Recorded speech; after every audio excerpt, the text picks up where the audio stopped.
तिरन्धस्य ज्ञानाञ्जनशलाकया चक्षुरुन्मिलितं येन तस्मै श्रीगुरुवे नमः। नमो महावदन्याय कृष्णप्रेमप्रदायते कृष्णाय कृष्णचैतन्यनाम्ने गौरतुषे नमः। हे कृष्ण करुणा सिंधु दीनबंधो जगतपते गोपेश गोपिका कांत राधा कांत नमोस्तुते।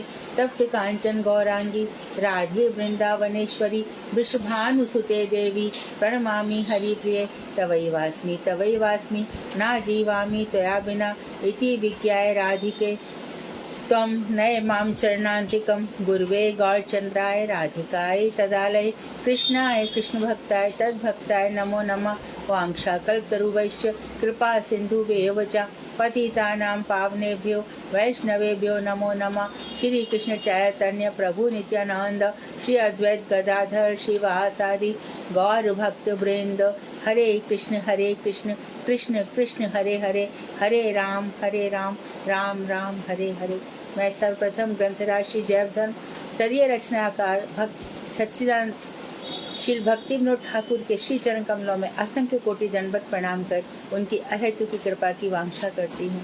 मैं मध्य गुरु पद्म रूपानुगाचार्य वर्य परिव्राजकाचार्य वर्य नित्य प्रविष्ट ओम विष्णुपाद अष्टोत्तर शत श्रीमद् भक्ति वेदांत श्री नारायण गोसाई महाराज मध्य शिक्षा गुरु पद्म प्रातः वंदनीय नित्य प्रविष्ट ओम विष्णुपाद अष्टोत्तर शत श्रीमद् भक्ति वेदांत श्री वामन गोसाई महाराज के श्री चरण कमलों में कोटि कोटि दंडवत प्रणाम कर उनकी अहेतु की कृपा की प्रार्थना करती हूँ। मैं उपस्थित श्रोता मंडली वैष्णवी सभी को यथा योग्य वंदन अभिवादन दंडवत करती हूँ। तो सुधा जी आप कंटिन्यू करेंगी या मैं आगे करूँ? What was the decision yesterday? Start please. Start. अरे कुछ तो बोलो, ऐसे टाइम चला जा रहा है ना।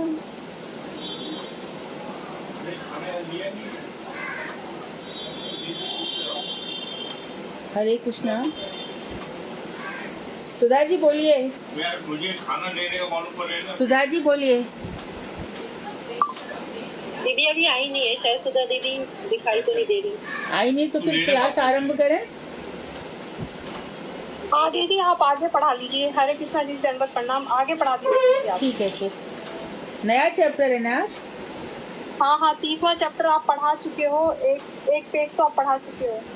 अच्छा पेज नंबर बोलो ना। 494। 494 ओके।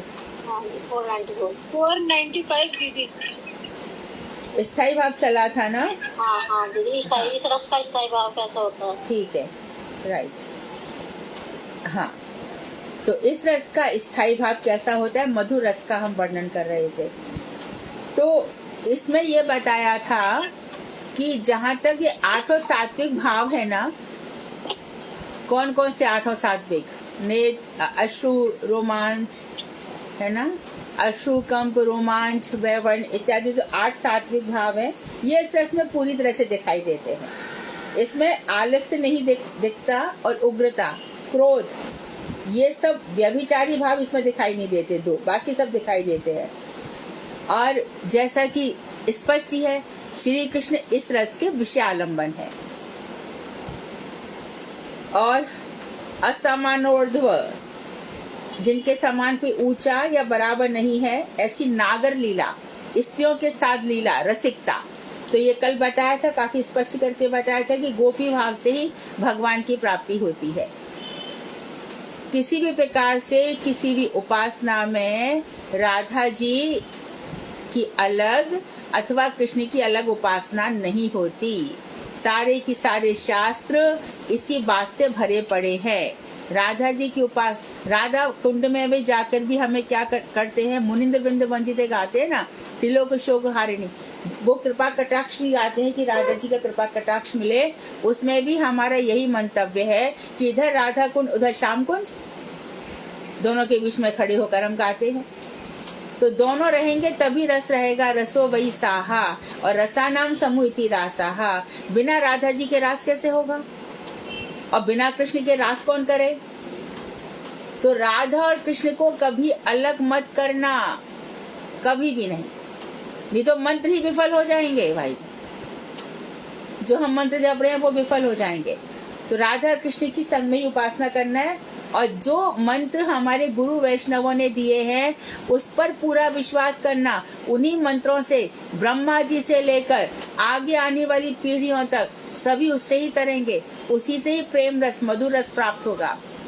वही मंत्र हमारा सब कुछ है। हमारी कुछ बहनों को ऐसा लग रहा होगा कि हम लोग उत्तर नहीं दे पाते।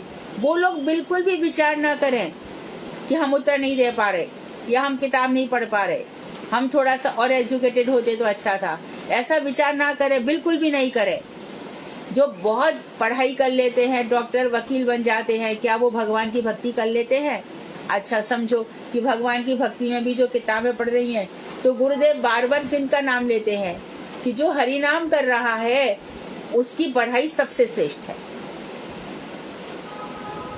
श्रद्धा पूर्वक, श्रद्धा के साथ, मधुरता के साथ, रस में डूबकर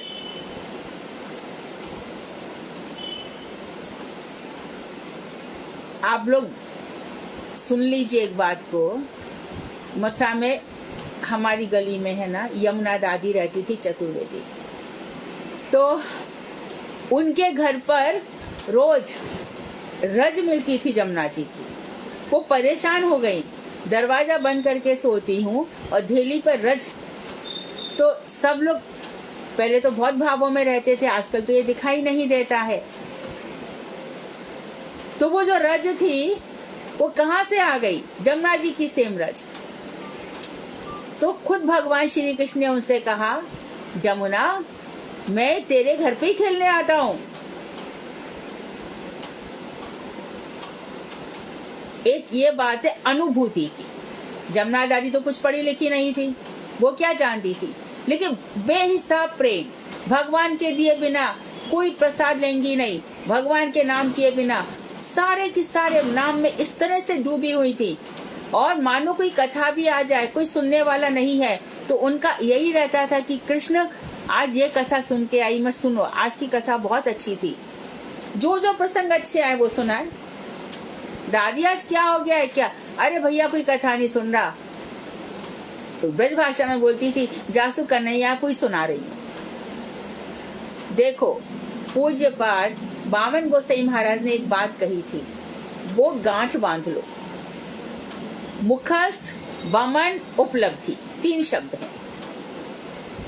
हमने श्लोकों को बहुत सारा याद कर लिया, रट लिया, और फिर उसके बाद जैसे कि बमन होता है उल्टी, किसी ने खाया और फिर उल्टी कर दी, अंदर कुछ पचा ही नहीं उसके, उपलब्धि 0 है, अनुभूतियां हुई ही नहीं।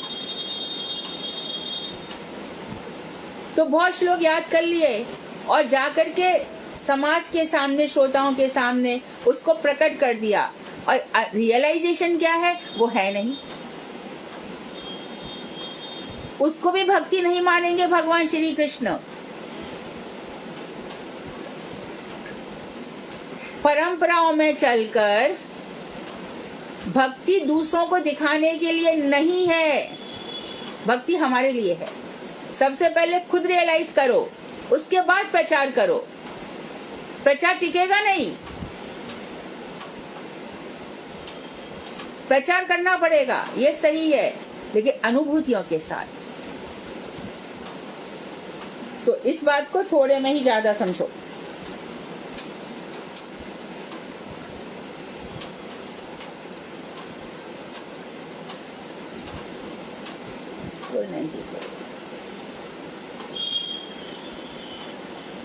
युधिष्ठिर का भाव हमने बता दिया था। हाँ, अब यहाँ पर है, ये बासलस हो गया था, सॉरी।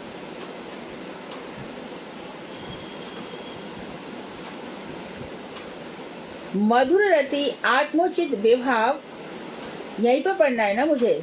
ये भी तो मैंने पढ़ाया था, विप्रलंब पढ़ा दिया था। मुझे पढ़ाना था कि पूर्व राग किसे कहते हैं। विप्रलंब भी हो गया था। मधुर रस कितने प्रकार का, यहाँ पढ़ते हैं हम। विप्रलंब और संभोग भेद से मधुर रस 2 प्रकार का होता है। एक में वियोग है और एक में संयोग है। बिना वियोग के संयोग रस पुष्ट नहीं होता। वियोग को भगवान श्री कृष्ण की कृपा मानो। वल्लभाचार्य जी इसी को पुष्टि कहते हैं। उनके यहाँ भगवान पुष्ट आ गए हैं, कृपा हो गई है। क्यों? 24 से 24 घंटा कृष्ण रस में डूबे रहते हैं, पोसा हो गए हैं। ऐसे वल्लभाचार्य जी के यहाँ की भाषा होती है। तो कृपा कब होती है? जब राधा रानी का भजन कब माना जाएगा? जब राधा जी का जो वियोग है वो हमारे हृदय में प्रकट हो रहा है। हे नाथ, हे रमण, हे प्रेष्ठ, त्वं क्वासी महाभुज। हे महाभुज, हे प्रिय, हे नाथ, हे रमण, तुम कहाँ हो? इन्हीं भावों को लेकर के महाप्रभु जी आए। कहाँ जाऊं, कहाँ पाऊं, कहाँ मिलेंगे नाथ आप, क्या करूं मैं? इन्हीं बातों को नरोत्तम ठाकुर कैसे कह रहे हैं? पाषाणे कुटेव माथा अनले पशेव। मैं पत्थरों से अपना सिर तोड़ डालूंगा, मुझे क्यों नहीं मिलते? मैं आग में जल जाऊंगा, उनका विरह मुझसे सहा नहीं जाता। सभी सब एक साथ जाने कहाँ चले गए? यह विरह है। राधा कुंड को देखा, दर्शन करने गए, अरे हमसे किसी ने कहा है मुन्ने बंदे मंजिते गा लिया। इतने में कोई पंडित जी आगे कुछ आ गए, पूजन करो, संकल्प करो, कार्तिक मास सफल हो, ऊर्जा व्रत सफल हो, राधा दामोदरी सब तुम्हें आशीर्वाद दें, चलो। अरे लेकिन हृदय से तो भाव है, श्री राधे जू आप जिन विभावों में विभावित रहती हैं, जिन भावों से आप विभावित रहती हैं, कृपा करके वो भाव हमें दे दो। और वहां पर जाते सीधा पैर डाल लिया, नहा लिए, पानी देख करके एकदम उछाल आ गई। नहीं, 100 दफे श्री राधे जी कृपा करो, आपके यहाँ पर ये मेरे जो अंग जा रहे हैं, मैं मस्तक पर पहले जल डालो, ओम विष्णु विष्णु करो, 3 दफे आचमन करो, ओम केशवाय नमः, ओम माधवाय नमः, ओम नारायणाय नमः। उसके बाद फिर अंदर प्रार्थना करते हुए प्रवेश करो। उसके बाद हमारा अधिकार बन जाता है। और तब अंदर घुस करके इन भावों से कि राधा जी के भाव राधा कुंड में है, इसमें स्नान करूंगी तो जरूर उनके भाव मुझ में आएंगे। और उसके बाद फिर शाम कुंड में स्नान करने जाओ। और कोई तो भक्त कहते शाम में नहा लिया फिर से राधा कुंड में स्नान करो, ऐसा कुछ नहीं है।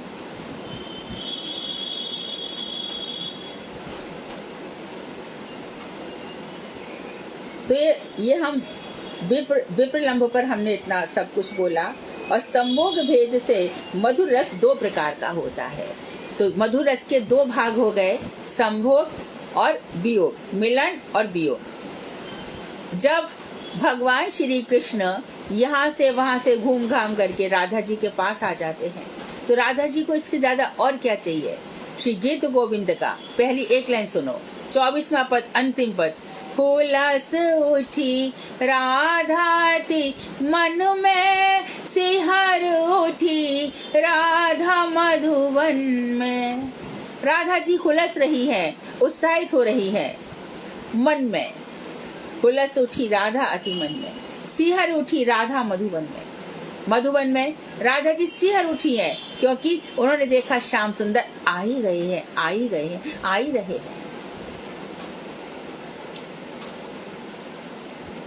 एक तो श्याम सुंदर ऐसे हैं भाई, संसार पर कृपा करने वाले हैं। उन श्याम सुंदर से राधा जी की क्या प्रीत होगी। एक श्याम सुंदर वो हैं जहां पर राधा जी के दर्शन करके उनका मुकुट गिर पड़ता है, उनकी मंशी गिर पड़ती है, वो विचलित हो जाते हैं। क्यों ऐसा है? प्रेम में सराबोर होना है राधा जी के अनुगत्य में।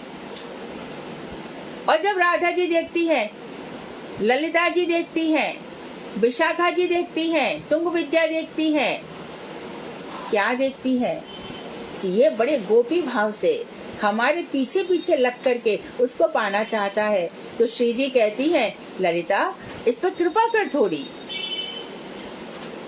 ये देख कितना भजन कर रहा है या कर रही है, मंत्रों की साधना कर रहा है, सुबह से उठ जाती है, अपने भजन में लगी रहती है, ना मेरे बिना कुछ खाती है ना पीती है, पूरा की पूरा इस पर कृपा कर। तो राधे जी का क्या है, वो तो किसी पे भी कृपा कर सकती है। शिव खोर है ना राधा कुंड के पास, तो वहां पे जाके किसी बच्चों ने क्या किया कि लोमड़ी ही थी शायद, हाँ शिव खोर में लोमड़ी ही थी, तो वो उसको परेशान करने लगे और लोमड़ी जो है वो एक मान में घुस गई, तो बच्चों ने वहां आग लगा दी। तो राधा अरे यहाँ पे वो चीखने लगी, पुकारने लगी। राधा जी अपनी सखियों से बोली, सखी जा तो देख राधा कुंड के पास कौन दुखी रह सकता है, जा जाके पता लगा। तो बस क्योंकि वो एक लोमड़ी है, बच्चों ने तो सखियां गई, साधारण स्त्री का भाव, लड़कियों का भाव रूप धारण करके बच्चों को वहां से हटाया और हटा करके बस स्पर्श किया, वो गोपी भाव धारण करके ऊपर चली गई। ये राधा कुंड की महिमा है। सारे देवी देवता जब भगवान श्याम कुंड में जल भर गए, उसके बाद उनकी यही प्रार्थना है सारे देवताओं की, राधा जी की भी कृपा मिले। सब लाइन से लगा कर बैठे हैं। राधा जी की कृपा मतलब रस की प्राप्ति। देखो जैसे मैं किसी से मिलने जाना चाहती हूँ, तो मेरा अमीर घर से मिलने जाना चाहूंगी, तो लोग क्या करेंगे, बड़ा सूटेड बूटेड अपडेटेड होकर के जाएंगे, भैया कोई योना कहते क्या आ गया। और मानो कि साधारण पुरुष है, अरे उसके यहाँ तो चलता है, वो तो ऐसा ही रहता है। इसी प्रकार से राधा जी के मंदिर में, प्रेम मंदिर में प्रवेश करना है तो हमें बहुत रस में निष्कलंक बार बार आया है कि देखो मधुर रस में प्रवेश करने से पहले हमारी चित्त वृत्ति शांत होनी चाहिए, उसमें किसी प्रकार का उपद्रव नहीं होना चाहिए। फिर वो मधुर रस से सराबोर हो जाएगी। तो इसकी पहली पहचान क्या है, संसार से निर्वेद हो जाएगा। तो हनुमान जी की भक्ति देखकर आश्चर्य होता है ना, रोम रोम में हनुमान है, हमारे भी रोम रोम में राधे राधे है। उद्धव जी गए, है ना, उद्धव जी गए, चलो माना जाता है उस समय के मोस्ट स्मार्ट पर्सन थे, मोस्ट इंटेलिजेंट थे, उनके जैसा कोई स्कॉलर नहीं था, सब कुछ था उनके अंदर। गोपियां कोटि कोटि जन्म की तपस्या करके आई हैं। तो उद्धव के आने पर क्या मिला उद्धव को, जोग कहाँ राखे जहाँ रोम रोम श्याम है।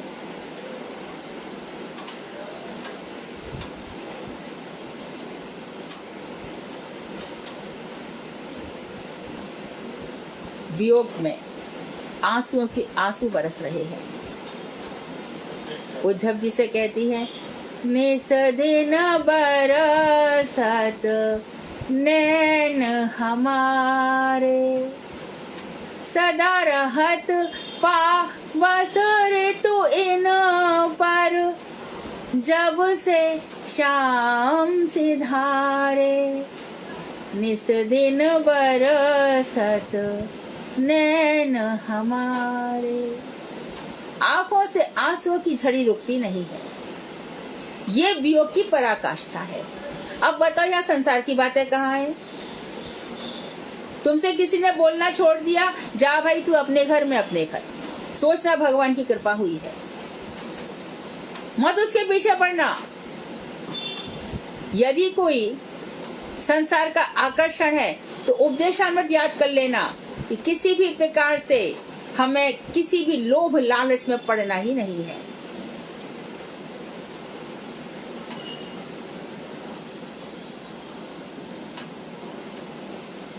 मैं किसी के घर में 2 दिन रुकी थी, बहुत उसने मुझसे, बहुत सालों की पहले की बात है, कि हम थोड़ा बाहर जा रहे हैं, प्लीज हमारे घर आप रह जाइए 2 दिन।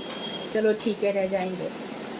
और वो देवी जी अपना सब ये क्या होता है पहनने का, ये सब छोड़ के गई। हमने सोचा कि क्या हमारी परीक्षा ली जा रही है या ऐसी वो भूल गई है। चलो ठीक है, नौकर आता है तो हम उस पर एक तौलिया ढक देते थे। और 2 दिन बाद आई तो मैं कहा अब हम निकलेंगे, आप अपना घर संभालो। हमने उस विषय पे कोई बात नहीं करी। बाद में उनका फोन आया, अरे दीदी मैं तो अपना सब सामान भूल गई, आपने देखा भी नहीं। मैं कहा मैं क्या देखती भाई, एक दफे मैं बस में चढ़ रही थी, इतना बड़ा वो पहनते हैं ना जेंट्स लोग, लोकल बस, चांदी का, सिल्वर का, मैं चढ़ी। गलती मेरी ये हो गई कि मैंने ड्राइवर को कंडक्टर को दे दिया। मुझे किसी मंदिर में दे देना चाहिए था। ये पता नहीं किसका गिरा है, आप देखिए। ऐसे सबके जीवन में, और ये मैं एक या दो घटना, कई घटना बताती है। अपने लिए दूसरों का सोना चांदी करोड़ रुपए भी मिट्टी है।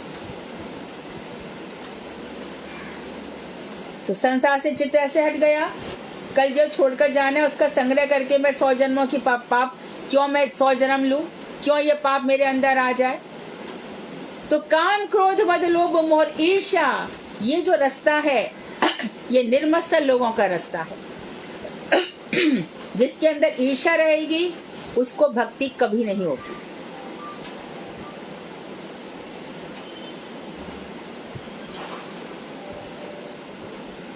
ये सब बेसिक बातें हैं, तब ये रस प्रवेश कर रहे हैं। चलो, तो विप्रलंब और संभोग भेद से मधुर रस दो प्रकार का होता है।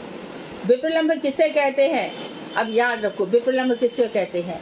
पूर्व राग, मान और प्रणय, प्रवास आदि भेद से विप्रलंब अनेक प्रकार का होता है। अब बता रहे पूर्व राग किसको कहते हैं। गुरुदेव बहुत वर्णन करते थे। मिलन से पहले जो भाव होता है, राग प्रेम, प्रेम से पहले, मिलन से पहले जो भाव होता है उसे पूर्व राग कहते हैं। जैसे कि वंशी, ये पूर्व राग है, अभी रास नहीं हुआ है, वंशी की ध्वनि सुनकर हृदय में प्रेम जागृत हो गया है, इसको पूर्व राग कहेंगे। रास के पहले की अवस्था है। चीरहरण भी रास के पहले की अवस्था है। यहाँ पर गोपियों को विश्वास दिलाया गया था, भरोसा दिलाया गया था कि भैया आगामी रात्रियों में हमारा रास होगा। लेकिन वंशी से पहले की, वंशी वादन जो है, ये जो मन में राग जाग रहा है, ये पूर्व राग है, मिलन से पहले पूर्व। अच्छा, मान और प्रवास कैसा होता है? मान तो स्पष्ट है, वियोग कब? राधा जी का एक नेचर है, जैसे किसी का नेचर होता है ना, कोई बड़ा प्यार करता है सबको, कोई क्रोध करता है, कोई उग्र होता है, कोई चपलता रहती है। हमारी राधा जी के क्या है, माननी बहुत है, वाम भाव। जब जब भी श्री कृष्ण मिलते हैं तो कुछ ना कुछ ऐसी बातें कहते हैं। तो गुरुजी बोलते हैं कि कृष्ण राधा जी से कहते हैं, बड़ी टेढ़ी टेढ़ी बातें कर रही हो।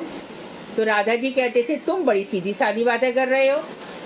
तो इस तरह से एक बार राधा जी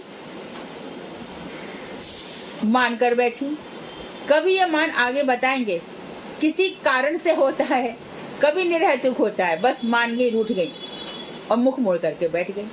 एक बार क्या हुआ कि श्री कृष्ण चंद्रावली के यहाँ से आ गए और राधे से कहना चाहते थे कि तुम बड़ी सुंदर मुख वाली हो, और कह क्या बैठे, चंद्रानने, चंद्रमा के समान मुख वाली। चंद्र शब्द सुनकर ही राधा जी मान कर बैठे। पूरा सुनाई।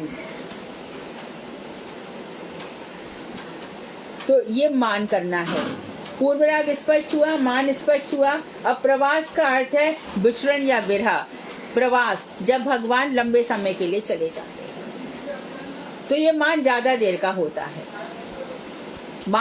ये जो विरह है वो ज्यादा लंबे समय का होता है, यही विचरण है, यही विरह है। संभोग किसे कहते हैं? दोनों का मिलन होने पर जो भोग आनंद होता है उसे संभोग कहते हैं। मधुर रस के संबंध में और अधिक कुछ नहीं कहूँगा। मधुर रस के अधिकारी साधक इस विषय का रहस्य श्री उज्ज्वल नीलमणि ग्रंथ का अनुशीलन करके जान लेंगे। अब आप उज्ज्वल नीलमणि ग्रंथ पढ़ने के अधिकारी हो गए। लेकिन जरा सा भी कुछ हुआ, ठाकुर जी सहन नहीं करेंगे, पतन करवा देंगे। जागतिक विचार बिल्कुल मन में नहीं आना चाहिए। उज्ज्वल नीलमणि में सारी की सारी बातें कैसी हैं, उनके मिलन की हैं, किस तरह से वो मिलन करते हैं। अब वो कहेंगे भगवान श्री कृष्ण ने राधा जी को प्रसन्न करने के लिए उसके मस्तक पर बिंदी लगाई। और इसके बाद वो भगवान श्री कृष्ण राधा जी के वक्ष स्थल पर गोरोचन से सुंदर मकरी रचना करते हैं। ये क्या बात है, श्री कृष्ण ये क्या वर्णन पढ़ दिया। गए, जाओ भाग जाओ यहाँ से, चलो तुम्हारा जगह ही नहीं है। मोर मुकुट मकराकृति कुंडल, मकर की आकृति के कुंडल ठाकुर जी धारण कर रहे हैं। तो जो मकरी है वो काम भाव की प्रतीक, लेकिन कैसा, जहां पे संसार का काम घोर निंदनीय होता है। तो चीरहरण तो हो ही गया, भगवान श्री कृष्ण ने अपना लिया उनको। अपनाने के बाद फिर रास है, और रास की भी बहुत सारी ऐसी बातें हैं। कभी राधा रानी की इच्छा हुई तो हम बताएंगे, और मैं अपने मन से कुछ नहीं बोलूंगी, गोपाल चंपू में जो लिखा है वो बताऊंगी। कभी आप भी पढ़ सकते हो। हरे कृष्ण दीदी। हाँ, वो ये आप बोल रहे थे उज्जवल नीलमणि, तो जब वो मतलब गोकुलचंद प्रभु जी उज्जवल नीलमणि वो रामलेखा को बता रहे थे, तो कितने लोगों को बाहर बोल रहे थे कि आपका अधिकार नहीं है, आप नहीं सुनो। मेरे को भी बोला कि आप नहीं सुनो, अभी नए हो ना, आपका अधिकार नहीं है। तो वो तभी तो किसी को बताते भी नहीं थे, यही बोलते थे कि नहीं बस वो दो ही जने, वो रामलेखा और गोकुलचंद प्रभु जी। मैं वही कहा भाभी जी कि यदि आपका अधिकार है तो आप उज्जवल नीलमणि पढ़ सकते हो। उन्होंने कहा कि मैं नहीं बताऊंगा। मैंने भी आगे वही बोल दिया। वो ठीक ही कह रहे हैं गोकुलपति प्रभु। और मैंने पहले भी बताया कि गीत गोविंद का किसी ने इंग्लिश में अनुवाद किया तो उसका संन्यास धर्म भी छूट गया, क्योंकि लोग जड़ जगत को उसमें ले आते हैं। और जो इतना भजन कर रहा है उसका यदि इतना भजन भी नहीं हुआ। मैंने उज्जवल नीलमणि ग्रंथ का अनुवाद कब किया था पता है? मैं आपको बताऊं, मुझे अनुवाद किए भी 2000 में किया है वो अनुवाद। कितने 22 साल हो गए। मैंने तो देखा और ज्यादा भक्ति पुष्ट होती है। गीत गोविंद का अनुवाद कब हुआ? 2004 में। हाँ, बिल्कुल नहीं बिठाते थे, कहते थे ये। हाँ, ये उनकी अपनी बात है, उनका विचार है। ये उनका अपना विचार है। सब भक्तों का अपना अपना क्षेत्र होता है। तो उसमें गीत गोविंद पढ़ करके, तो गीत गोविंद मैंने 2004 में किया था। ये सब अनुवाद किए हुए हैं। अच्छा, दान के लिए कौमुदी का अनुवाद पूर्ण होने वाला था, अचानक गुरुदेव का फोन आया, बेटी काम रोक दो। गुरुदेव क्यों? तो ले बेटी, हम इसे किसी को इसका अधिकारी नहीं मानते। तो कहा महाराज जी बंगला में तो आया है, कितने लोग पढ़ रहे हैं। बेटी हिंदी में नहीं अधिकार, तुम इसको रोक दो। पता नहीं कुछ तो हुआ होगा, कहीं ना कोई घटना घटित हुई होगी। महाराज जी ने कहा हिंदी में इसको प्रकाश में मत लाओ। लेकिन भक्ति विनोद ठाकुर कह रहे हैं, तो भक्ति विनोद ठाकुर सच्चिदानंद भक्ति विनोद ठाकुर हैं। उन्होंने ये कहा है कि उज्जवल नीलमणि ग्रंथ का आप अनुशीलन कर सकते हैं। तो मैं भक्ति विनोद ठाकुर के विरोध में तो नहीं जाऊंगी। ग्रंथ आया है तो पढ़ने का अधिकार भी वही देंगे, इसलिए मैं ये नहीं कह सकती कि आप लोग चले जाओ। इसी कारण भक्ति विनोद ठाकुर की आज्ञा मानकर, और गुरुदेव ने मुझसे भी अनुवाद कराया, तो इसके कारण मैं अधिकार है तो एक दो। और क्या होता है, जैसे कि एक व्यक्ति ने मुझसे गीत गोविंद जबरदस्ती लिया। मैं कहा अच्छा ठीक है पढ़ो। मैंने 10 दिन बाद फोन किया कि आपने पढ़ा क्या? बोले नहीं मधु जी, नहीं पढ़ा गया, मैं तो रख दिया। भगवान ने उनको आगे प्रेरित ही नहीं किया पढ़ने को।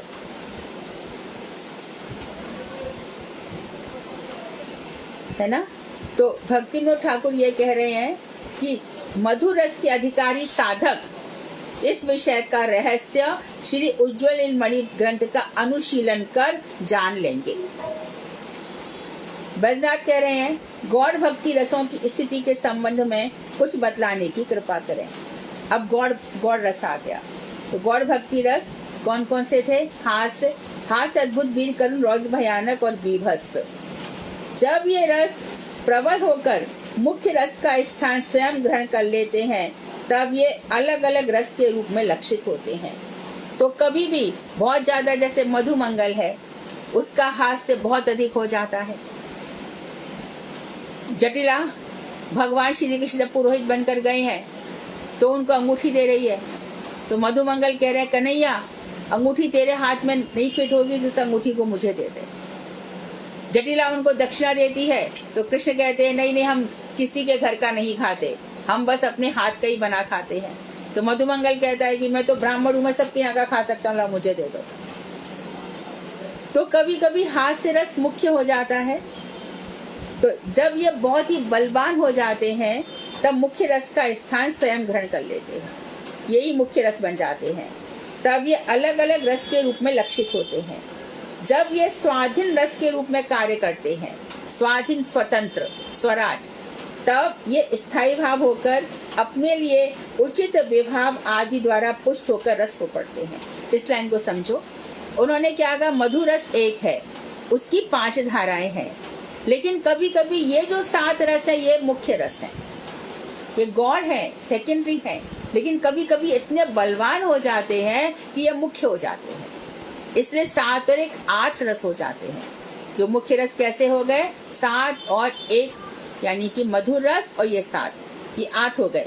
तो जैसे मधुर रस के 5 में ही हमने विभाव, अनुभाव, सात्विक भाव, संचारी भाव देखा, तो यहाँ भी देखिए इनमें भी उचित विभाव आदि द्वारा पुष्ट होकर ये रस हो जाते हैं। वास्तव में शांत, दास, सख्य, वात्सल और मधुर, ये 5 ही तो रस हैं वास्तव में तो, पर और हास्य आदि 7 गौण, तो रस साधारणतः व्यभिचारी भावों की अंतर्भूत होते हैं। इनको 5 रस मानना चाहिए वास्तव में तो, और जो हास्य इत्यादि हैं इनको व्यभिचारी भाव में ले लेना चाहिए। ये भक्ति विनोद ठाकुर का अपना विचार है, लेकिन अलंकार शास्त्रों में 12 रस माने जाते हैं। दीदी जैसे कि अगर गौण रस है, जैसे गौण रस 7 है, तो 7 में अगर जब इनमें से इन 7 रस में से किसी एक की बहुत प्रबल होकर वो मतलब वो बहुत ऊपर हो जाता है, तो उसमें से जो 5 रस है, 5 में वो 1 रस और मिल जाता है। नहीं, वो 5 ही रहेंगे, क्योंकि वो अलग प्रकार के हैं ना, उसमें दास है, शांत है, वो 5 रहेंगे। अब इसमें तो वीर है तो वीर ही रहेगा, वो उसमें नहीं मिलेगा। वीर रस अपने नाम से ही रहेगा, क्योंकि उसमें वीरता है, उत्साह है, जोश है। ये तो इसके विभाव, अनुभाव सब अलग अलग रहते हैं ना।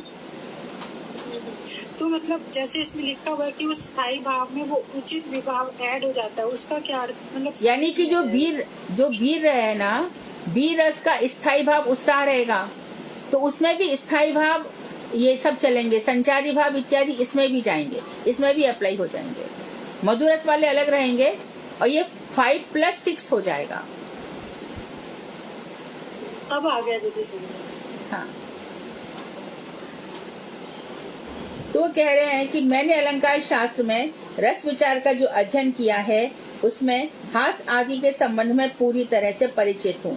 अब यह बतलाइए, जैसा कि तुमने पूछा भी है, मुख्य रसों के साथ इसका क्या संबंध है। तो बता रहे हैं कि अब मैं शांत आदि रसों की परस्पर मित्रता और शत्रुता की बातें बता रहा हूँ। कौन सा रस में मैत्री भाव है और कौन से रस में शत्रुता का भाव है। ये बता रहे हैं कि यदि दास्य रस है, बीभत्स रस है और धर्मवीर और अद्भुत रस, ये शांत रस के मित्र हैं। यानी कि कभी कभी इनमें कहीं पर दास्य देखा जाता है, दास और शांत एक हो जाते हैं, कभी कभी बीभत्स और शांत एक हो जाता है, धर्मवीर या वीर एक हो जाता है, अद्भुत एक हो जाता है। पुनः जो अद्भुत रस है उसमें दास्य, सख्य, वात्सल और मधुर रस का मित्र है। शांत रस के शत्रु हैं मधुर रस। मधुर रस और शांत रस का मिलन नहीं हो सकता। मधुर रस की उपासना अलग प्रकार की। पहले बताया कि शांत रस के अधिकारी बस वहीं तक ही रह जाते, चतुर्भुज स्वरूप तक, निर्विशेष स्वरूप तक और विष्णु के स्वरूप तक, इसके आगे वो लोग नहीं पहुंच पाते।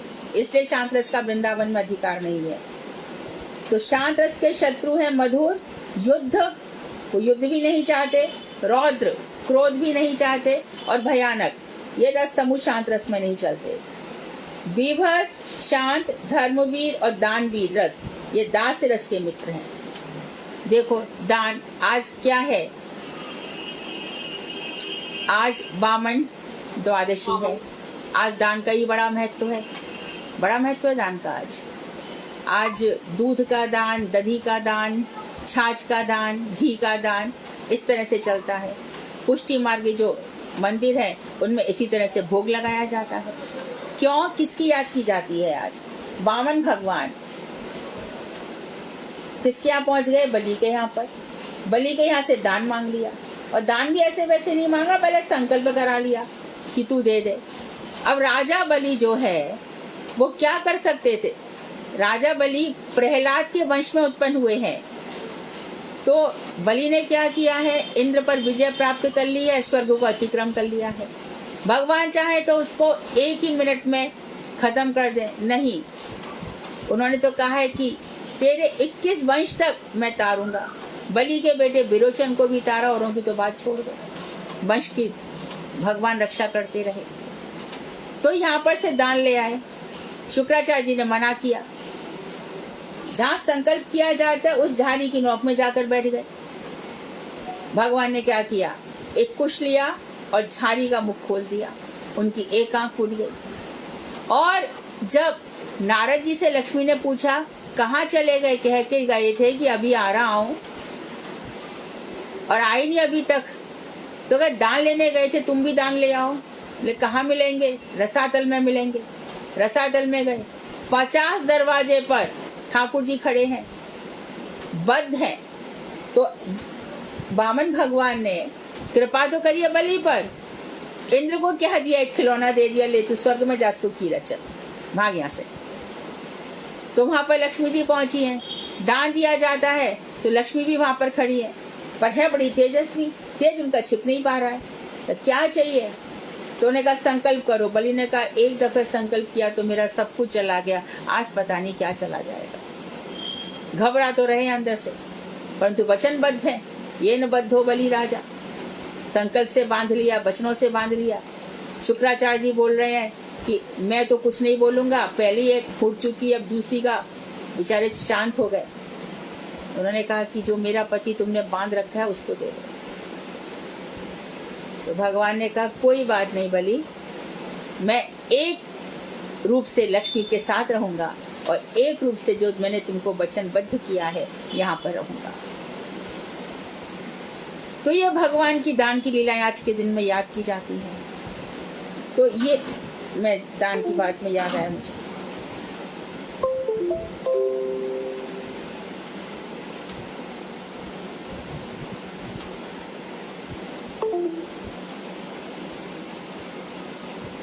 मेरे को प्रॉब्लम ये हो गई है। सुधा आ गई है क्या? जी दीदी, हरे कृष्ण। सुधा तुम प्रश्न कर सकती हो, मेरी इसकी बैटरी चली गई है। अच्छा दीदी।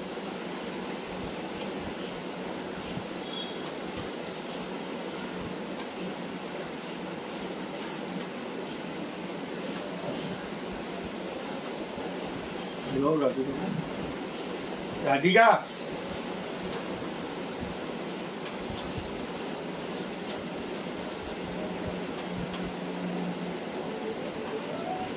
ये बैटरी चली गई। हरे कृष्णा, हम जो प्रश्नोत्तर कर रहे थे ना, उसमें हमारा चल रहा था सात्विक भाव। जो हमारा प्रीत रस चल रहा था, दास्य रस, उसमें सात्विक भाव। अच्छा, ये हमने कर लिया था जब एक दीदी का क्वेश्चन था कि प्लम क्या होता है। इसके अगला है स्थायी भाव। प्रीत रस में स्थायी भाव क्या होता है? प्रीत रस में स्थायी भाव क्या होता है?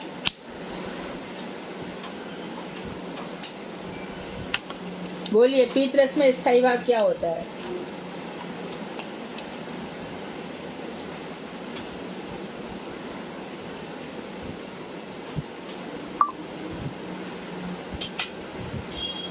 संभ्रम और प्रभु बुद्धि से चित्त में कंप और आदर के साथ जो प्रीति मिलकर एकाकी भाव को प्राप्त होती है, वही प्रीत रस का स्थायी भाव है।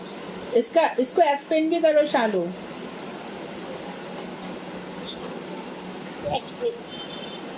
करो, कोशिश करो। कोई हिंट दोगे तो दीदी याद आ गया तो कर दूंगी, अभी कोई दिमाग नहीं, तुम कर सकती हो, करो, शुरू करो।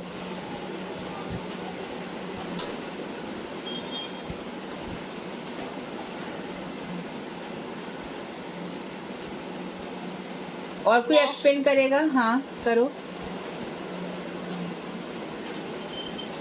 हरे कृष्णा दीदी, दंड हाँ प्रणाम। हाँ अनुराधा तुम बोलो। हाँ। प्रीत रस में स्थायी भाव में जो है, इस रस में जो रति है वो ममता युक्त भाव से होती है, और जब ये बहुत अधिक बढ़ जाती है तो ये प्रेम स्नेह और राग अवस्था तक पहुंच जाती है। ठीक है, और इसमें राग इतना होता है कि मतलब इसमें दुख भी जो है वो सुख लगता है। बहुत सुंदर। ठीक है शालू। दीदी जो शालू दीदी ने जो 2 लाइन बताई थी, आपने तो उसके आगे बताया भारती दीदी। उसको जो एक्सप्लेन। हाँ शालू दीदी ने बोला था ना पहली 2 लाइन की, संभ्रम और प्रभु बुद्धि, जो मुझे समझ में आता है, मैं थोड़ा बताती दीदी, आप मुझे करेक्ट कर देना प्लीज। जो शालू दीदी ने कहा कि संभ्रम और प्रभु बुद्धि, तो संभ्रम और प्रभु बुद्धि कब आएगी? तब जब हमारे अंदर ये फीलिंग होगी, ये एहसास होगा कि हम दास हैं। जब हम प्रभु के दास होंगे तो हमारे हृदय में हमेशा उनके लिए एक सम्मान रहेगा, क्योंकि हमें मालिक के जैसे एक सम्मान रहता है। और साथ में जब हम ये जानते हैं कि वो प्रभु हैं हमारे मालिक, तो हमारे मन में उनकी सेवा करते हुए एक दास्य भाव तो हमेशा रहेगा, लेकिन एक घबराहट और एक चिंता भी रहेगी, हमसे कुछ गलत ना हो जाए, हम उन्हें कुछ अवज्ञा ना कर दें। शालू दीदी, हाँ जी, मुझे लग रहा है तावलेपन के कारण हम मतलब उसमें मिस्टेक कर दें कि हम डर डर के जो करेंगे तो थोड़ा डर डर के करेंगे, और उसमें हम अपनी इच्छाएं रखेंगे कि हमें कम के साथ, हाँ जी, एक डर और एक डर का भाव अंदर रहेगा कि हमसे कुछ उनकी सेवा में कोई त्रुटि ना रह जाए, त्रुटि ना हो जाए, जो हम भगवान की सेवा करेंगे। जी जी दीदी, यही मतलब है इसका। हाँ ठीक है। ठीक है दीदी। अगला है संभ्रम प्रीति, तो हमारी क्लियर हो गई। अब हम जानना चाह रहे हैं कि गौरव प्रीति किसको कहते हैं, गौरव प्रीति का क्या है?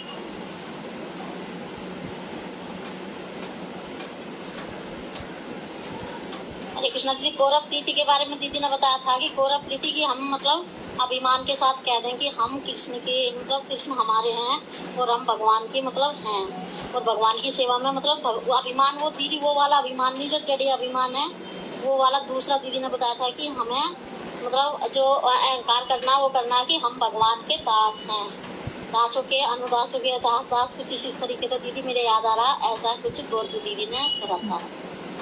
सही ध्यान आया मेरे गलत? शालू दीदी, ये तो कुछ आपने संभ्रम प्रीति बता दिया, गौरव प्रीति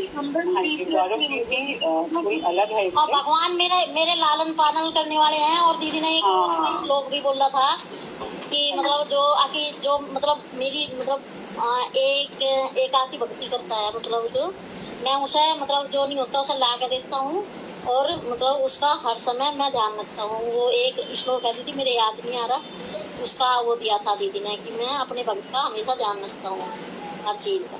अन्य चिंतो, हाँ अनन्या चिंतयतो माम। याद रहना चाहिए, पर हमारे याद नहीं होती। इसका एक ही लाइन समझो ना, सारे रसों का सार ये, यथा माम प्रपद्यन्ते तांस तथे भजाम्यहम्। जो मुझको जैसा भजता है मैं उसको वैसा ही भजता हूँ। अनन्या भक्ति जो मेरी करता है मैं उसका योगक्षेम वहन करता हूँ। और यहाँ पर तात्पर्य है कि जो मुझे जिस भाव से बसता है मैं भी उसी भाव से उसको बसता हूँ। अगर वो मुझे मिस्टेक से बज रहा तो मैं उसी का ऐसे ही ध्यान रखूँ। जो मुझे बिल्कुल अपने को सरेंडर करके भज रहा, ने मुझे सरेंडर कर दिया, तो मैं उसका पूरा ध्यान रखता हूँ। उसे इस चीज की चिंता ही नहीं करनी चाहिए कि उसका होगा क्या। सही है, सही है ना दीदी? ठीक है, ठीक है। हरे कृष्णा दीदी। हरे कृष्णा दीदी अभी नहीं, हमको वो नहीं करना था एक्सप्लेन। आगे जी दीदी, वैसे गौरव प्रीति में आपने ये बताया था कि जो उनके बच्चे हैं उनके मन में जो एहसास रहता है कि वो हमारे डिफरेंस आएगा ना कि पुत्रत्व का भाव और कनिष्ठत्व के भाव में क्या अंतर है, उसमें आप ये बताएंगे। गौरव शब्द का क्या तात्पर्य है, गौरव शब्द का क्या अर्थ है? कृष्ण मेरे पिता हैं, मतलब शरीर से जब ये संबंध होता है कि कृष्ण मेरे पिता हैं और गुरु हैं, जब ऐसी बुद्धि हो जाती है तो उसे गौरव कहते हैं।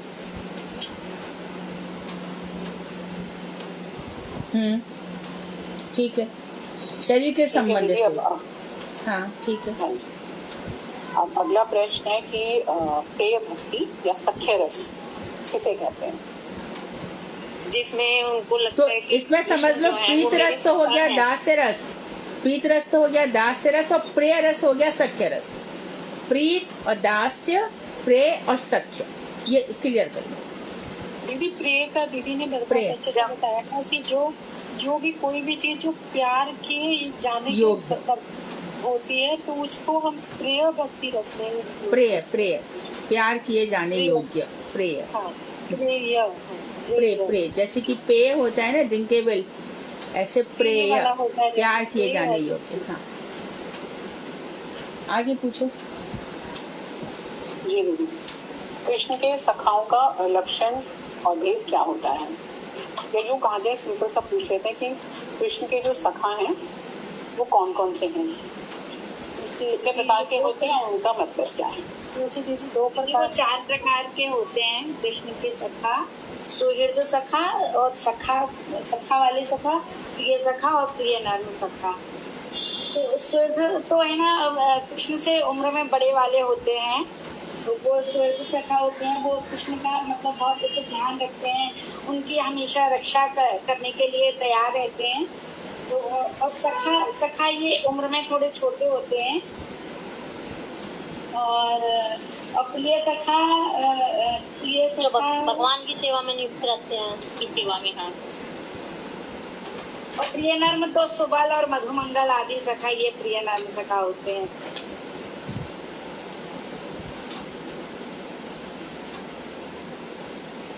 रुको मत चलो आगे सुहद्र में चलो। बलराम भैया का एग्जाम्पल दे सकते हैं।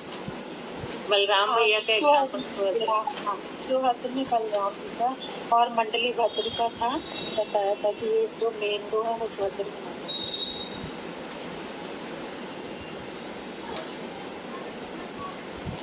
और देव प्रस पूछने आ जाते हैं।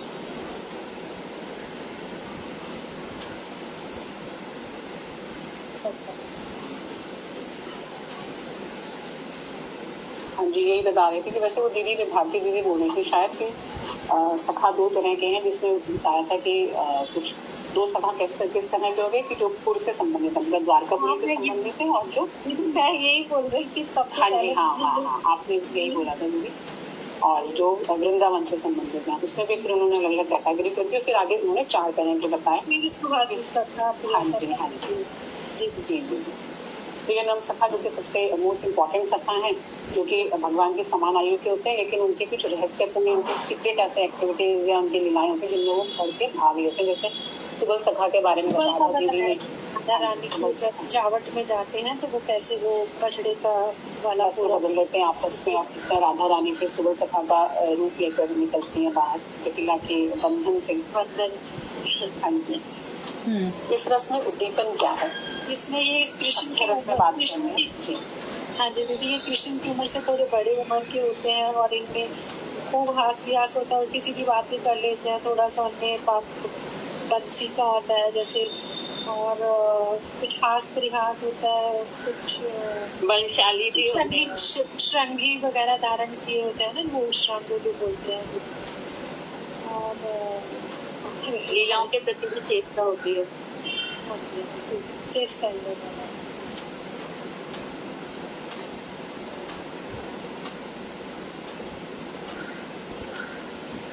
इसमें लिखा हुआ था, ग्रंथ में लिखा हुआ था कि शंख वेणु शंख, मतलब कुछ चीजें तो मुझे लगता है कि सिमिलर चीजें जो कि हर रस में ही दीपन बनती आ रही है।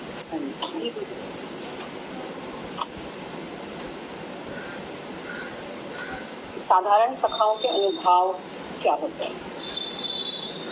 जैसे खेलना, एक दूसरे के कंधे पे चढ़ना, और मतलब जैसे छोटे जैसे हम लोग भी यहाँ पर इस जड़ जगत में भी करते हैं, जैसे हाँ। झूले पर झूलना, एक दूसरे से जल विहार करना। हाँ जी हरे हरे कृष्णा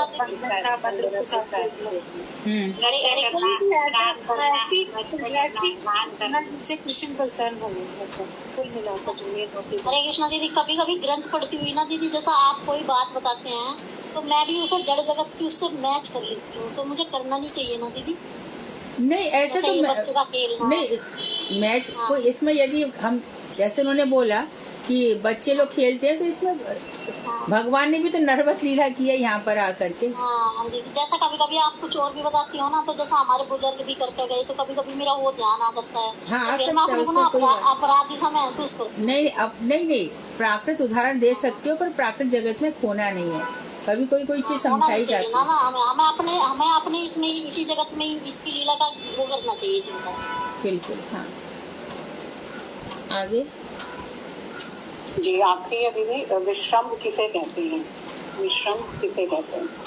ये विश्रम्भ उसे कहते हैं, जैसे दीदी ने समझाया था, जैसे अब दूध है, दूध को जब हम बहुत ज्यादा गाढ़ा कर दे, कंडेंस फॉर्म हो जाती है उसकी, तो उसी तरीके से जब हमारा जो एक हमारा पता चल गया, एक हमारा विश्वास है जिसमें बिना कोई संकोच नहीं है, कोई श्रम संपाद भाव नहीं है, उसके ऊपर जो एक चीज आ जाती है विश्रम, जिसमें पूरी तरीके से हम विश्वास होकर उसमें एक दृढ़ निश्चय के साथ जो चीज गाढ़ हम विश्वास। करते हैं, और कहते हैं कि हमें जो गुरुदेव की विश्रम सेवा दीदी बार बता रहे थे, इसमें जब पढ़ा रहे थे कि गुरुदेव की हमें विश्रम सेवा करनी चाहिए, लेकिन थोड़ा सा जब सेवा करते समय थोड़ा गौरव होती हुई दिमाग में रखना है कि हम वो हमारे गुरु ऐसे गाढ़ तरीके से, जितने होता था गाढ़ का मतलब गाढ़े तरीके से, जैसे किसी हाँ। चीज को हम बहुत ज्यादा वो ना कि भाई हमारा इससे बहुत ज्यादा ही हुआ है, अभेद उनमें हमें अभेद होने लग जाए। हाँ। इनके बिना हमारा कोई और हेल्प नहीं कर सकता, केवल यही है कि जो हमारे जीवन को चला रहे हैं, हम उन्हीं के हाँ। ऊपर आश्रित हैं पूरी तरीके से। हाँ, बिल्कुल। गाढ़ विश्वास बोला था, गाढ़। सही है, गुरु चरण का आश्रय और नाम का आश्रय लेकर के जीवन जीना है। सारी बात का सार यही है, दो आश्रय लेने हैं हमें, गुरु चरण का आश्रय और नाम का हरि आश्रय। नाम। हाँ। आगे बस दीदी यही प्रश्न थे। अभी जो आप पढ़ा रहे थे ना दीदी, ये वाला चित्र हम इसके संबंध में, जैसे नीचे आपने बताया था कि गौण भक्ति रस जो है वो 7 प्रकार के बताइए, वो सेम सिमिलर ही है ना जो हमने पहले पढ़े थे? हाँ, वही है वही है वही है, लेकिन इसमें जो आखिरी रस इन्होंने लिखा ना दीदी, वो विभत्स लिखा, जबकि हमने वहाँ पर पढ़ा था कि निंदा, तो वो विभत्स और एक निंदा सेम मीनिंग है, सेम मीनिंग है। चेतनामृत में विभाग से लिखा है, वहाँ पर उसमें ये नहीं लिखा निंदा, मतलब जुगुप्सा नहीं लिखा हुआ। विभस हो, जुगुप्सा हो, निंदा हो, तीनों सेम अर्थ है। सेम। और कल तुम लोग कलम पूछ रहे थे, कल जो मैंने बताया था वही अर्थ है, क्लांति, थकान। जी लगा मतलब थकान होना ना दीदी, हाँ क्लांति करना हुआ है। हाँ।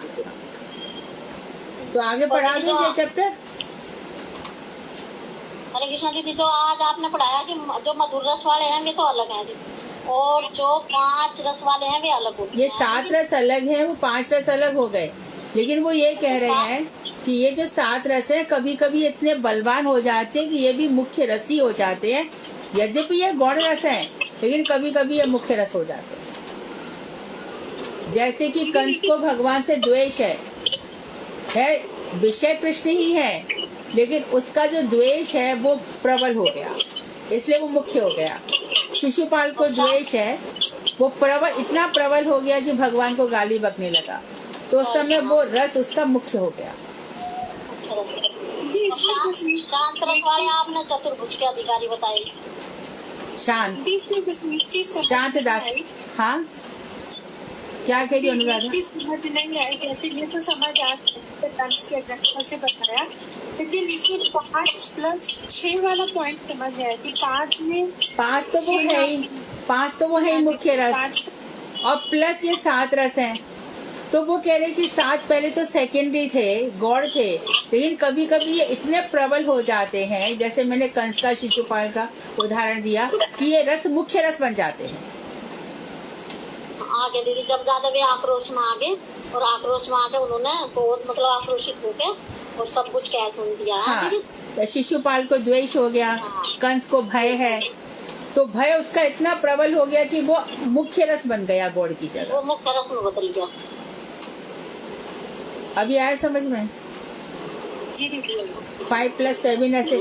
तो जड़ शास्त्रों में तो 12 मुख्य रस माने जाते हैं, वहाँ रस कितने लिखा आएगा? 12 रस है। हमारे यहाँ पर 5 मुख्य माने गए, क्योंकि इसमें कृष्ण से प्रीति ही प्रीति है, कहीं पर प्रेय है, कहीं पर प्रीत है, कहीं पर मधुर है, कहीं पर सेवा है, कहीं पर गौरव बुद्धि है, कहीं पर संभ्रम बुद्धि है, लेकिन यहाँ पर थोड़ा कृष्ण से अलग भाव है, इसके लिए इन 7 को गौण माना गया। लेकिन कभी कभी प्रबलता इतनी हो जाती है कि वो मुख्य बन जाते हैं। तो अलंकार शास्त्रों में तुम लोगों ने 10-12 तक पढ़ा होगा हिंदी में कि 12 रस कौन कौन से, तब तुमने ये जरूर पढ़ा होगा।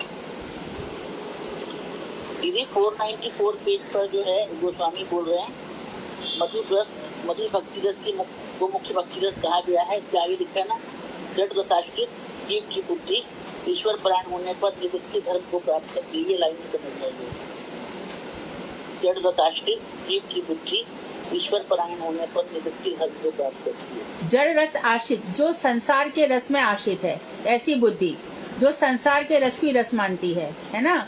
जड़ रस आश्रित बुद्धि, फिर क्या बोला, निवृत्ति परायण होकर। तो भगवान की जब कथाएं सुनती है तो संसार से उसको निवृत्ति हो जाती है, वैराग्य हो जाता है, संसार फीका लगने लगता है। ठीक है, बहुत क्लियर हो गया। हाँ, तो अब अभी मैं थोड़ा पढ़ूं आगे, 10 मिनट और है, सबके पास समय है, जाना पड़ेगा। जी दीदी पढ़ ले, 10 मिनट और ले लेती हूँ, है ना।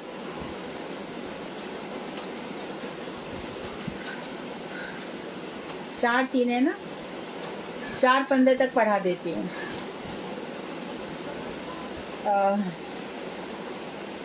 आगे बढ़े, पेज नंबर बोलो ना।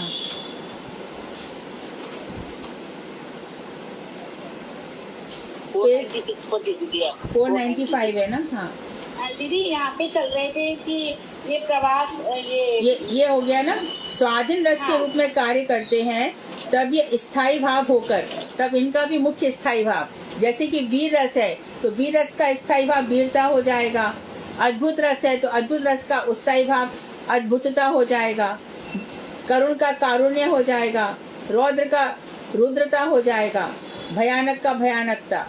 तो इस प्रकार से बीभत्स का बीभत्सता। युद्धवीर है और तथा शत्रु तक आपने पढ़ा दिया था दीदी। हाँ, तो यहाँ से आगे पढ़ा रही हूँ। वात्सल्य पे आप आगे थे, वात्सल्य भी हाँ, तो पुष्ट होकर रस हो जाते हैं। वास्तव में शांत, दास, सख्य, वात्सल्य, मधुर 5 ही रस है।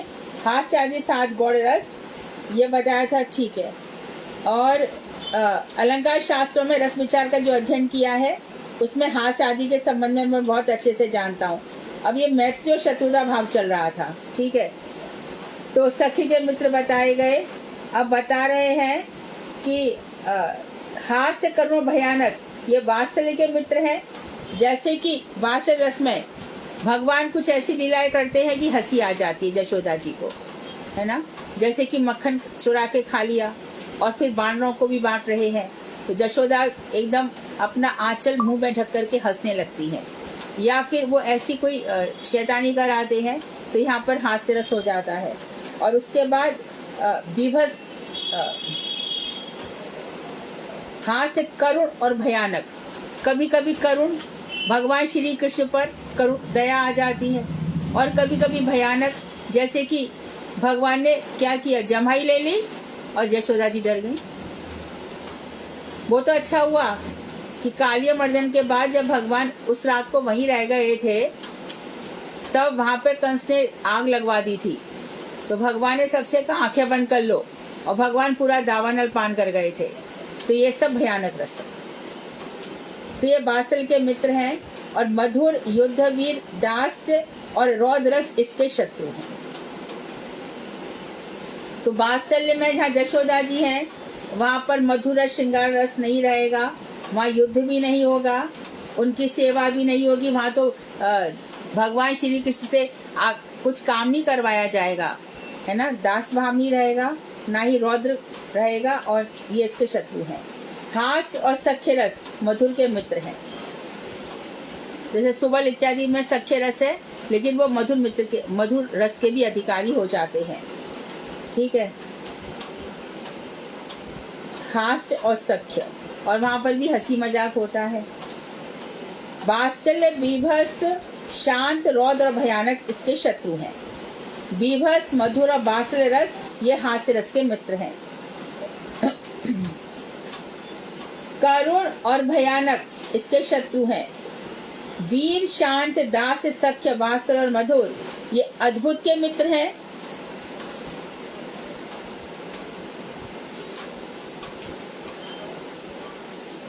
फिर से बैटरी चली गई, क्लास है ना, रोकनी पड़ेगी। यहाँ पे मैं विराम लेती हूँ, आप लोगों को कोई प्रश्न हो तो करिए।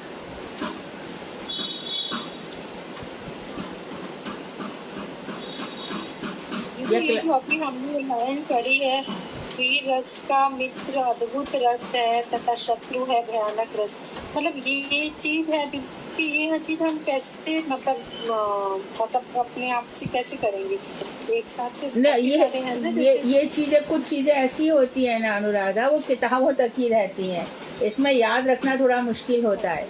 इसमें मैत्री भाव और शत्रु भाव बता रहे हैं कि किस रस का कौन सा रस मैत्री भाव रखता है और किस रस में कौन सा रस भाव शत्रु भाव रखता है। हाँ, इसमें या तो इसको टैबुलर फॉर्म में बना ले हम तो शायद, है ना दीदी? क्या यदि इसको टैबुलर फॉर्म में बनाकर, टेबुलर फॉर्म में बना दीजिए। हाँ हाँ हाँ, इसको डैश फॉर्म में रख दीजिए। हाथ से रस के जैसे ऊपर लिख लिया हाथ से रस, ऊपर लिखा हाथ से रस, नीचे 2 विभाग कर लीजिए, ये शत्रु है ये मित्र है। फिर मधुर रस लिख लीजिए और नीचे लगा दिया ये मधुर रस है ये शत्रु है। 1 2 3 4 5, 1 2 3 4 5। हाँ, इस तरह से ऐसे सीखा जाएगा। मैं सोच ही रही थी कैसे किया। हाँ, ऐसे ही होगा यार। अभी तो जैव धर्म बहुत इजी लग रहा है ना, रस विचार बहुत दुरु है। अरे दीदी अभी इतना इजी भी नहीं लग रहा, लगी रही बस अपना वो ना ऐसा है। मैं कल सोच रही थी कि हम ना जो क्या जी कोई काम कर रहे हैं उसमें हम बहुत ताकत लगा दी, हमने अपनी बहुत ही ताकत लगा दी। तो दीदी वो वाला काम है कि अभी ना हम अपनी पूरी फुल एनर्जी लगा रहे हैं और जब भी अभी हमारे इतना मतलब नहीं वो ठीक है, धीरे धीरे लग जाएंगे, लेकिन जो चीजें समझ में नहीं आ रही थी वो आने लगी है, बस वही बात है। हाँ, थोड़ा प्रवेश हल्का हो रहा है। अनुभूतियाँ कब होंगी वो अलग बात है, लेकिन चीजें समझ में आ रही हैं वो अलग चीज है। इसमें यानी कि फुल एनर्जी अभी फिलहाल मतलब पूरी फुल एनर्जी लगा रहे हम अपनी। मेरा तो मानना यही है जहाँ तक है कि हम जैसा भी हमारे से हो रहा है अपना फुल एनर्जी के साथ लगे हुए। ठीक है शालू। और तो पता नहीं, मुझे भी नहीं पता ठीक है गलत। किसी को कुछ पता नहीं। कृष्ण बस प्रसन्न हो, राधा रानी प्रसन्न हो, हर हमारे बस यही चेष्टा रहे। गुरु वर्ग गुरु वैष्णव प्रसन्न हो, हर बस वही, और कुछ नहीं है।